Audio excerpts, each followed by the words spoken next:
దీపం కొందరిదా, అడవిని సైతం వెలుగు కదా. వెన్నెల దీపం కొందరిదా, అడవిని సైతం వెలుగు కదా.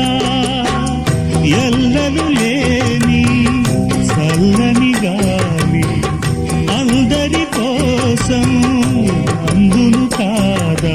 ప్రతి మదిని లేపే ప్రభాతరాగం పదే పదే చూపే ప్రధాన మార్గం. ఏది సొంతం కోసం కాదను సందేశం, పంచే గుణమే పోతే ప్రపంచమే శూన్యం.